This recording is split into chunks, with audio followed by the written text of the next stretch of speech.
Hello दोस्तों, कैसे हो आप सभी। मेरा नाम है आशीष और आज लेकर आया हूँ आप लोग के लिए कंप्यूटर का बहुत ही स्पेशल क्वेश्चंस। 20 क्वेश्चन का ये पूरा सेट होने वाला है और ये जो 20 क्वेश्चंस होंगे ये बहुत ही इंपॉर्टेंट है एग्ज़ाम पॉइंट ऑफ व्यू से। आप किसी भी एग्ज़ाम में बैठ जाइए जिसमें कंप्यूटर अगर एमसीक्यू आ रहा है, कंप्यूटर ऑब्जेक्टिव क्वेश्चंस पूछे जा रहे हैं, तो ये जो 20 क्वेश्चन है बहुत ही इंपॉर्टेंट वाला है। वैसे तो ये पूरी सीरीज़ चल रही है जिसमें ये 5वां नंबर का पार्ट है। ठीक है, अगर आपने इससे पहले के चारों पार्ट को नहीं देखा है तो आप मेरे डिस्क्रिप्शन में जाकर उसके लिंक को चेक कर सकते हैं या फिर प्लेलिस्ट उसकी बनी हुई है, आप मेरा प्लेलिस्ट चेक कर सकते हैं और पांचों वीडियो को स्टार्टिंग से देख सकते हैं जिसमें मैंने 20-20 क्वेश्चन के 5 पार्ट ला चुका हूँ। तो ये पूरे 100 क्वेश्चन हो जाएंगे। फिर मैं आपसे एक बार रिपीट करूँगा, ठीक है, कि आपको कितना आता है वो चेक करेंगे। ठीक है, तो फिर देखते हैं आज के इस वीडियो में। चाहे आप किसी भी टाइप के एग्ज़ाम की तैयारी कर रहे हों, आपके लिए मस्ट जो इन्फॉर्मेशन है कंप्यूटर का वो होना ही चाहिए। ठीक है, चाहे आप स्कूल लेवल में हो या फिर किसी कम्पिटिटिव एग्ज़ाम की तैयारी कर रहे हो, कंप्यूटर के ये जो नॉलेज है बहुत ही इंपॉर्टेंट है हर लेवल के लिए। ठीक है, और वैसे आगे बढ़ने से पहले मैं आपको कुछ क्वेश्चंस पूछना चाहूँगा, जैसे कि विभिन्न प्रकार के संगीत उपकरणों को साउंड कार्डों से कौन सा पोर्ट जोड़ता है। ठीक है, जैसे कि किसी पोर्ट से हम लोग क्या करते हैं, एक साउंड कार्ड को कनेक्ट करते हैं तब जाके हमें साउंड जो है मिलता है।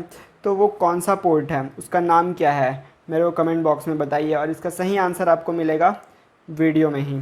ठीक है, लास्ट तक देखिए आपको इसके आंसर मिल जाएंगे। दूसरा क्वेश्चन है MICR में सी का पूर्ण रूप क्या है।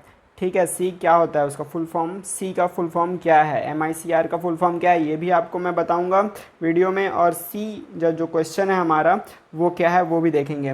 डिजिटल घड़ी में किस प्रकार का कंप्यूटर पाया जाता है। ठीक है, आपको जो भी जो है कमेंट बॉक्स में बताइए इसके जो आंसर हैं और आपको सही आंसर वीडियो में मिलेगा। आप लास्ट तक देखते रहिए और मेरे चैनल को सब्सक्राइब कीजिए, बेल आइकन की घंटी बजाइए, वीडियो को लाइक कीजिए, शेयर कीजिए अपने दोस्तों के साथ। स्टार्ट करते हैं। फर्स्ट क्वेश्चन है हमारा, स्टोरेज डिवाइस पर जो मेन फोल्डर होता है उसे क्या कहते हैं। स्टोरेज डिवाइस पर जो मेन फोल्डर होता है उसे क्या कहते हैं। ऑप्शन है हमारे पास प्लेटफॉर्म, इंटरफेस, रूट डायरेक्टरी या फिर डिवाइस ड्राइवर। क्या बोला जाता है, स्टोरेज डिवाइस पर जो मेन फोल्डर होता है उसे क्या कहते हैं। तो इसका सही आंसर है option number c, root directory. ठीक है, क्या बोला जाता है, रूट डायरेक्टरी। स्टोरेज डिवाइस जो होता है जैसे हार्ड डिस्क हो गया, फ्लॉपी डिस्क हो गया, ये सब। ठीक है, तो ये सब क्या होते हैं, उसके मेन फोल्डर को क्या बोलेंगे, रूट डायरेक्टरी बोला जाएगा। ठीक है, उसके मेन फोल्डर को क्या बोला जाएगा, रूट डायरेक्टरी। अगला देखते हैं।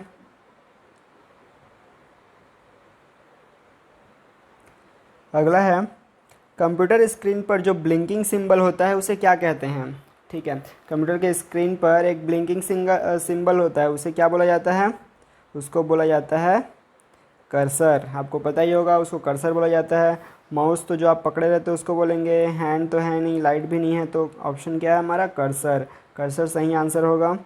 अगला देखते हैं। तो सूचना की उस सबसे छोटी इकाई को क्या कहते हैं जिसे कंप्यूटर समझ या प्रोसेस कर सकता है।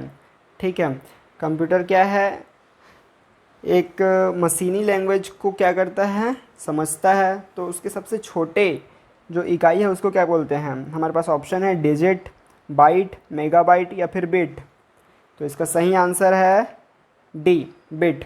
ठीक है, बिट क्या है, सबसे छोटी इकाई होती है, बिट से ही आगे बनता है सब चीज़ें। सबसे पहले बिट होती है, फिर उसके बाद बाइट होती है। सबसे पहले क्या होती है, बिट, फिर उसके बाद क्या होती है, बाइट, फिर उसके बाद किलोबाइट, फिर उसके बाद मेगाबाइट, फिर उसके बाद गीगाबाइट, फिर उसके बाद टेराबाइट, फिर उसके बाद पेंटाबाइट, ये सब होता है। ठीक है, तो सबसे छोटी इकाई क्या है, बिट है। ठीक है, याद रहेगा। आगे देखते हैं, इसको मैं क्लियर कर देता हूँ।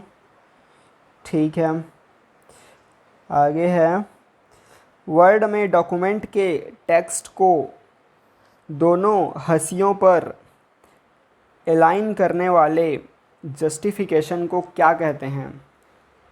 क्वेश्चन समझ में आया। हमारे पास वर्ड डॉक्यूमेंट जो होता है, MS वर्ड होता है, तो उसके बारे में बोल रहा है। इस टाइप से मान लेते हैं एक पेज है वर्ड डॉक्यूमेंट का, ठीक है, MS वर्ड का, के टेक्स्ट को दोनों हाशियों मतलब दोनों तरफ, जैसे ये बीच में लाइन खींच देते हैं ऐसे दिखाने के लिए, इधर कुछ लिखा है, इधर लिखा है, जैसे पेपर्स में लिखा रहता है ना, न्यूज़पेपर जो आते हैं, इस साइड लिखा रहता है, इस साइड लिखा रहता है लाइन से, ठीक है। अलाइन करने वाले जस्टिफिकेशन को क्या कहते हैं? तो इसका ऑप्शन है हमारे पास जस्टिफाई करना, बोल्ड करना, सेंटर करना, राइट करना। तो इसका सही आंसर क्या होगा? इसका सही आंसर होगा जस्टिफाई करना, ठीक है। जस्टिफाई करने पर क्या होता है, वो पूरी तरह से जस्टिफाई हो जाता है, बराबर हो जाता है दोनों साइड में, ठीक है, अलाइन हो जाता है दोनों साइड में। तो इसको क्या बोलेंगे? जस्टिफाई करना बोलेंगे, ठीक है। अगला देखते हैं। अगला है हमारे पास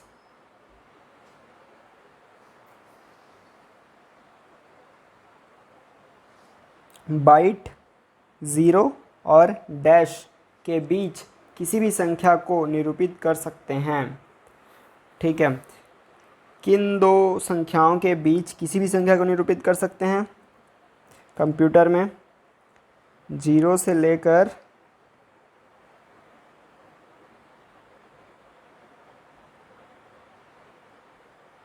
ठीक है, जीरो से लेकर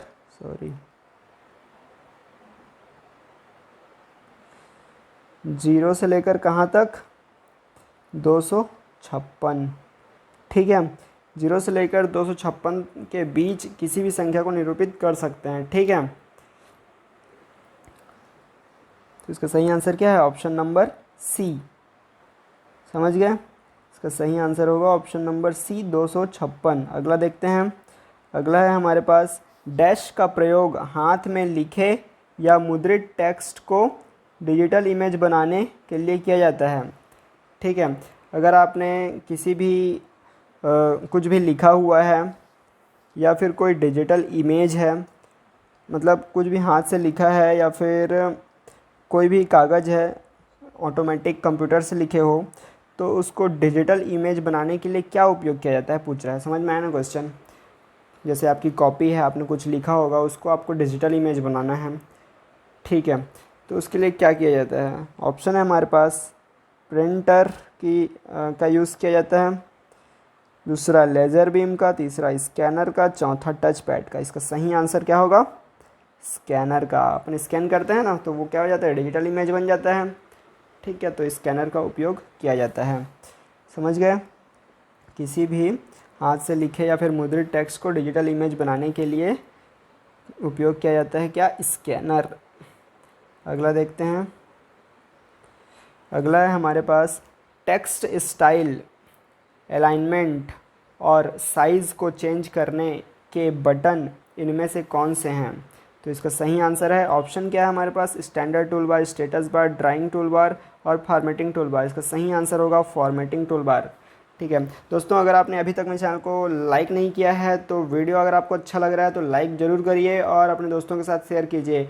मैं पूरे 20 क्वेश्चन लेकर आया हूँ, जिसमें अभी ये हम लोग 7th में पहुँचे हैं, ठीक है। अगर आपको पसंद आ रहा है वीडियो तो लाइक करें, और अभी तक आपने सब्सक्राइब नहीं किया है तो प्लीज़ सब्सक्राइब कर दें चैनल को और बेल आइकन की घंटी बजाना ना भूलें। अगला देखते हैं हम लोग।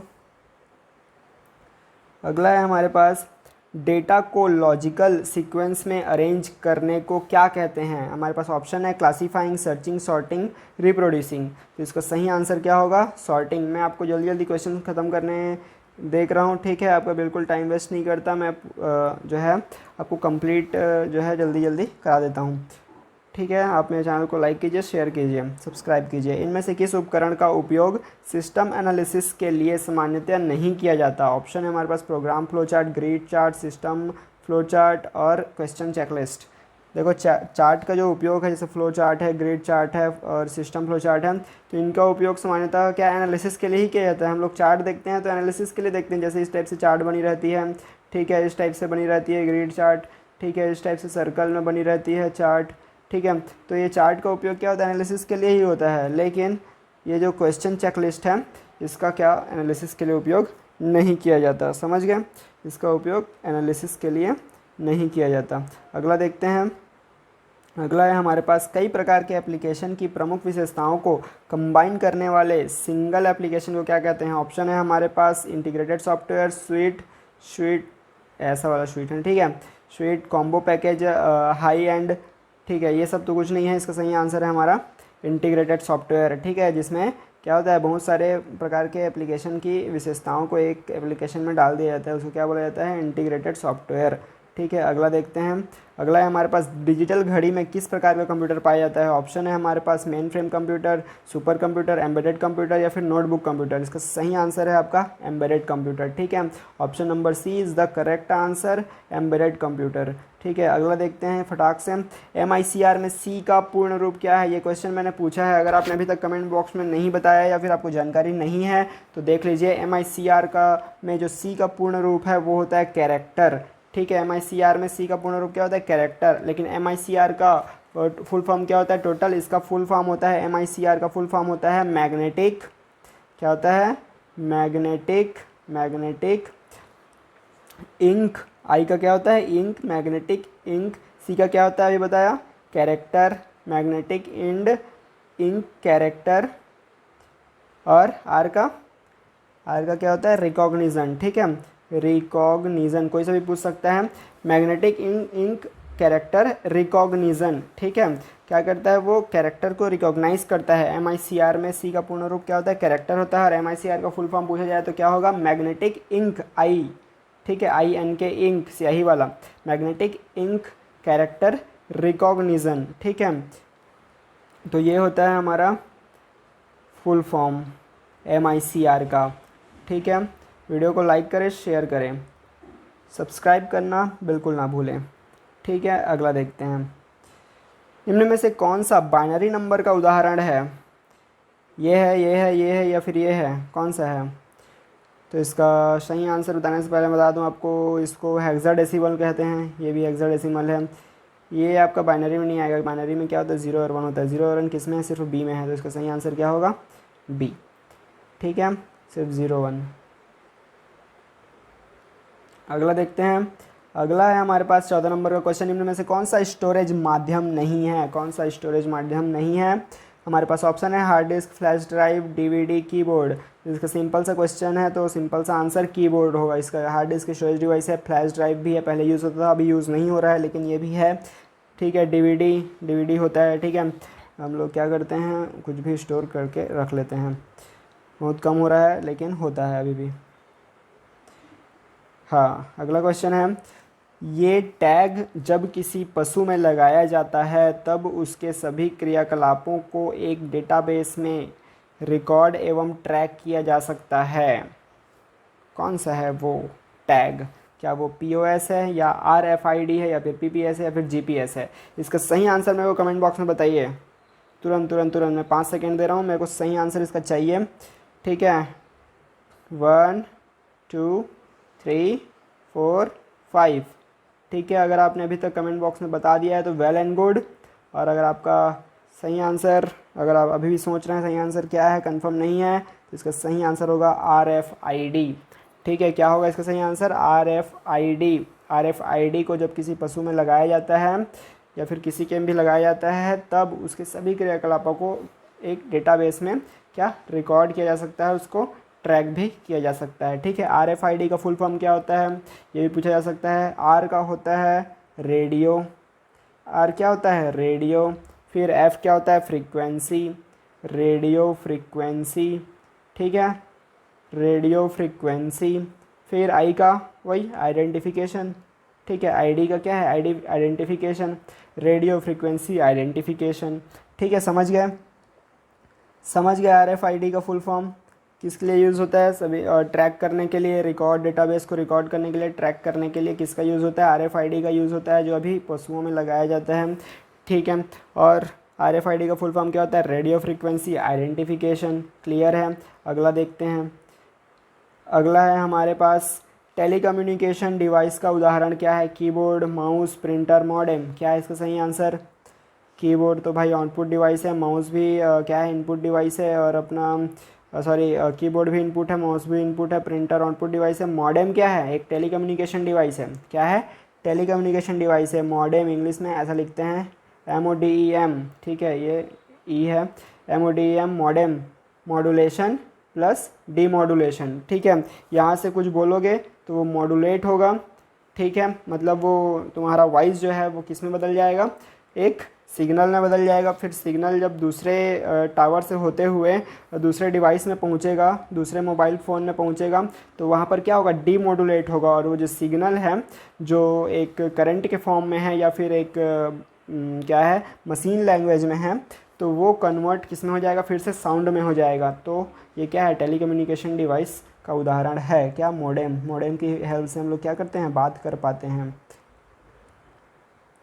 ठीक है। अगला देखते हैं, अगला है हमारे पास स्प्रेडशीट में प्रत्येक बॉक्स को क्या कहते हैं। स्प्रेडशीट आपने देखा ही होगा, गूगल स्प्रेडशीट आता है, उसमें प्रत्येक बॉक्स, उसमें बहुत सारे बॉक्स रहते हैं, इधर से अल्फ़ाबेट ABCD रहता है, इधर रहता है 1 2 3 4 ऐसा करके लाइन खींचा रहता है, इस बीच में बहुत सारे ऐसे छोटे छोटे बॉक्स होते हैं, ठीक है, हज़ारों की संख्या में। तो इस बॉक्स को क्या बोला जाता है, इस सिंगल बॉक्स की बात हो रही है, इस सिंगल बॉक्स को क्या बोला जाता है, क्या वो सेल है, खाली स्थान, रिकॉर्ड, फील्ड, ऑप्शन है हमारे पास। इसका सही आंसर होगा ए, सेल बोला जाता है, ठीक है, क्लियर है, क्या बोला जाता है, सेल बोला जाता है उस बॉक्स को, ठीक है, क्लियर हो जाओ, हो गया।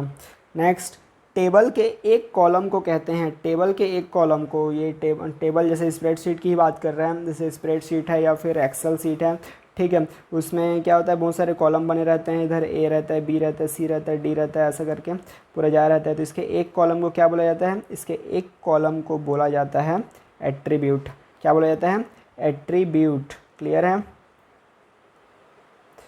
चलो अगला देखते हैं, 19 नंबर का क्वेश्चन है। अगर आपने अभी तक मेरे चैनल को सब्सक्राइब नहीं किया है तो प्लीज़ सब्सक्राइब करें अभी के अभी, और बेल आइकन की घंटी बजाइए, क्योंकि और भी बहुत अच्छे अच्छे और इन्फॉर्मेटिव क्वेश्चंस वाले सीरीज आने वाले हैं, ठीक है। मैं आपको हिंदी, इंग्लिश में भी आपको कोई परेशानी है, चाहे वो वोकाबुलरी हो या फिर आपको synonyms, antonyms, one word substitution से रिलेटेड हर टाइप के क्वेश्चन मैं आपको इंग्लिश वाले सेक्शन में कराऊंगा। प्लेलिस्ट में जाकर चेक करिए, इंग्लिश वाले क्लास में जो प्लेलिस्ट बना हुआ है उसमें मैंने पहले भी ऑलरेडी वीडियो बना चुका है, तो उसको देखिए, कैसा लगा मेरे को कमेंट बॉक्स में बताइए, और इस वीडियो आपको कैसा लग रहा है वो आप मेरे को कमेंट बॉक्स में बताइए, और आगे आपको किस टॉपिक पे जो है चाहिए वीडियो वो भी मेरे को कमेंट करके बताइए, ठीक है। तो इस क्वेश्चन का आंसर क्या है, ये क्या बोल रहा है, CD का शाब्दिक अर्थ, मतलब फुल फॉर्म पूछ रहा है CD का, क्या वो कंट्रोल डिस्क है, कॉमन डिस्क है, कॉम्पैक्ट डिस्क है, कंट्रोल डिस्क है। कंट्रोल डिस्क 2 बार हो गया, चलो ये 3 में बता दीजिए, ये 3 में कौन सा होगा, इसका सही आंसर है C, कॉम्पैक्ट डिस्क। अगर आपको पता था तो वेल एंड गुड, नहीं पता था तो कॉन्ग्रेचुलेशन, आपने कुछ नया सीख लिया। CD का फुल फॉर्म कॉम्पैक्ट डिस्क, ठीक है। अगला देखते हैं, अगला है हमारा, विभिन्न प्रकार के संगीत उपकरणों को साउंड कार्डों से कौन सा पार्ट जोड़ता है। बहुत ही इंपॉर्टेंट क्वेश्चन, मैं पहले पूछ चुका हूँ आपको, ठीक है। अगर आपने अभी तक इसका आंसर नहीं दिया है तो ये देख लीजिए और जान लीजिए कि क्या कौन सा वो पोर्ट होता है जो जोड़ता है साउंड कार्ड को, ठीक है, एक साउंड उपकरण के साथ, ठीक है। संगीत उपकरण जैसे कि हमारा बॉक्स है, स्पीकर, ठीक है, को साउंड कार्ड, अंदर में साउंड कार्ड लगा रहता है, उसको जोड़ने के लिए एक पोर्ट लगा रहता है जो CPU के पीछे में पोर्ट रहता है, ठीक है। उसमें कौन सा पोर्ट रहता है, क्या वो बस होता है, CPU, USB, MIDI, ठीक है, MIDI। तो इसका सही आंसर क्या होगा, बस। बस क्या होता है, बस ये वो वाला बस नहीं है जिसमें चढ़ के हम लोग जाते हैं अपने दूसरे गांव, ठीक है। तो ये वो वाला बस नहीं है, बस मतलब होता है वायर्स, ठीक है। बस मतलब क्या होता है, वायर्स होता है, जो कनेक्टर्स होते हैं, जो पोर्ट्स के बीच में कनेक्टर्स होते हैं उसको एक साथ क्या बोला जाता है, बस बोला जाता है, ठीक है। CPU तो भाई सेंट्रल प्रोसेसिंग यूनिट है, वो मेन वो है, वो कोई पोर्ट वोर्ट नहीं है, ठीक है। USB ये एक केबल का नाम है जो यूज़ होता है, USB केबल जो चार्जर्स वगैरह में और बहुत सारे चीज़ों में यूज़ होता है, ठीक है। तो ये लेकिन ये भी नहीं है के लिए, ठीक है, संगीत के लिए। इसका सही आंसर क्या है, D, ठीक है, MIDI। इसका सही आंसर है ऑप्शन नंबर D, MIDI। अब MIDI क्या है, मिडी का भी फुल फॉर्म पता होना चाहिए। अगर पता है आपको तो बहुत अच्छी बात है, आपने बहुत अच्छी जानकारी इकट्ठी करके रखी हुई है। अगर आपको नहीं पता तो मैं इसको बताने जा रहा हूँ, और इसको बताने से पहले मैं चाहता हूँ कि आप सब मेरे चैनल को लाइक कीजिए, सब्सक्राइब कीजिए, और मेरे चैनल में अभी तक बने हुए हों तो बिल्कुल आपको अच्छा लग रहा है तभी आप बने हुए हो, मेरे चैनल को सब्सक्राइब करना ना भूलें, ठीक है, ज़रूर करें, अभी जाके करें, ठीक है। और मैं आपको बता रहा हूँ मिडी का फुल फॉर्म। मिडी का फुल फॉर्म है, M का फुल फॉर्म होगा हमारा म्यूज़िकल, क्या होगा, म्यूज़िकल, एम का फुल फॉर्म क्या है? म्यूज़िकल, ठीक है, म्यूज़िकल, एम का फुल फॉर्म है म्यूज़िकल। आई, उसके बाद आई का फुल फॉर्म क्या है? आई का फुल फॉर्म क्या है? इंस्ट्रूमेंट। अगर आपने मेरे चैनल को सब्सक्राइब नहीं किया है तो सब्सक्राइब करें तुरंत, ठीक है। इंस्ट्रूमेंट, आई का फुल फॉर्म है instrument, musical instrument. D I, digital interface. Midi का फुल फॉर्म क्या है? Musical interface musical instrument digital interface, ठीक है, musical instrument digital interface, MIDI, ठीक है। क्या करता है ये? एक ऐसा पोर्ट है जो म्यूजिकल उपकरणों को, म्यूज़िक उपकरणों को, ठीक है, संगीत उपकरणों को क्या करता है? साउंड कार्डों के साथ पोर्ट जोड़ने के लिए पोर्ट होता है, ठीक है। मिडी पोर्ट, ठीक है, MIDI port, musical instrument digital interface, ठीक है, याद रहेगा। और आपने मेरे चैनल को सब्सक्राइब कीजिए तो थैंक यू वेरी मच, ठीक है। मेरे को बहुत खुशी होती है मेरे चैनल को सब्सक्रिप्शन बढ़ते हुए देखकर, ठीक है। और अगर आपको हेल्पफुल लग रहा है तो बिल्कुल आपको करना भी चाहिए, ठीक है, क्योंकि जानकारी हर एक स्टेज में ज़रूरी होती है, ठीक है, चाहे आप किसी भी स्टेज में हो। स्कूल लेवल के लिए तो बहुत ही इंपॉर्टेंट है, आप किसी एग्ज़ाम्स की तैयारी कर रहे हैं, प्रिपरेशन कर रहे हैं, कंप्यूटर एग्ज़ाम है आपके स्कूल में, ठीक है, या फिर अपना नॉलेज गेन कर रहे हैं, नॉलेज बढ़ा रहे हैं, खुद का कुछ स्टार्ट कर रहे हैं, आपको चीज़ों के बारे में जानना है, सब चीज़ के लिए इम्पॉर्टेंट है, ठीक है। और कंप्यूटर आज के डेट में सबको जानना चाहिए। तो ये 20 क्वेश्चन का ये सीरीज़ जो है ख़त्म होता है। Thank you for watching till now and subscribe my channel Maths Science Classes. Do like, share and subscribe. Okay, thank you so much. Bye bye.